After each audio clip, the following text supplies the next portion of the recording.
Hello, कसे आहात? संध्याकाळी ना छोटी-मोठी भूक लागलेली होती. त्यासाठी मी या ठिकाणी छान असं मखाणे रोस्ट करून घेतले आणि ते मी हळद मिठामध्ये करत असते. खूप छान लागतात खायला.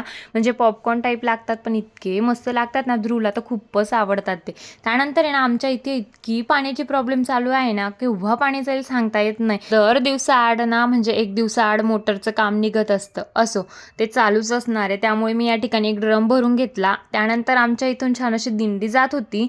ती या ठिकाणी आम्ही बघत होतो, ती काय आम्हाला पूर्ण दिसत नव्हती. त्यामुळे मी ते कॅमेऱ्यामध्ये झूम करून घेतलं. त्यानंतर इथे बघा कशी दादाची नक्कल चालू आहे.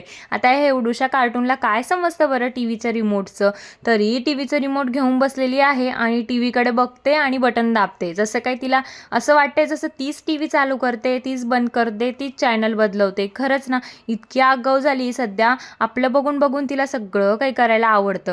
त्यानंतर आहे ना, मला छान असा स्वयंपाक बनवायचा होता. तोही माझा राहिलेला तोही मी या ठिकाणी छान असा स्वयंपाक बनवून घेतला. काय नाही, जेवणामध्ये साधं सिंपल असं भरीत बनवायचं होतं वांग्यांचं आणि या ठिकाणी पोळ्याही बनवायच्या होत्या. छान असं भरीत आणि पोळ्या बनवून दिवसा घेतल्या. नाही, पण संध्याकाळी माझ्या स्वयंपाकाची खूप अशी फजिती होत असते. कारण पिल्लू कधी-कधी मला काम करू देते, कधी-कधी करू देत नाही. कधी-कधी तिचं म्हणणं असं असतं, "तू मला घे आणि मला घेऊनच तुला काय करायचंय ते कर." असं असतं तिचं. आणि केव्हा-केव्हा इतकी छान खेळते ना, तर असं वाटतं की खूप गोड आहे. पण इतकी आगाऊपणा करते ना, "मलाच घेऊन बस" असं तिचा हट्ट असतो दर संध्याकाळी.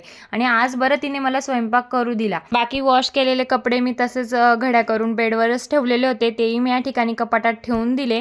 त्यानंतर इथे बघा आमच्या पिल्लूची कशी अशी मस्ती चालू होती. तो तिच्या अवतीभोवती डान्स करत होता आणि तिला खूप हसू येत होतं. चला मग आजचा ब्लॉग इथेच संपवते. बाय.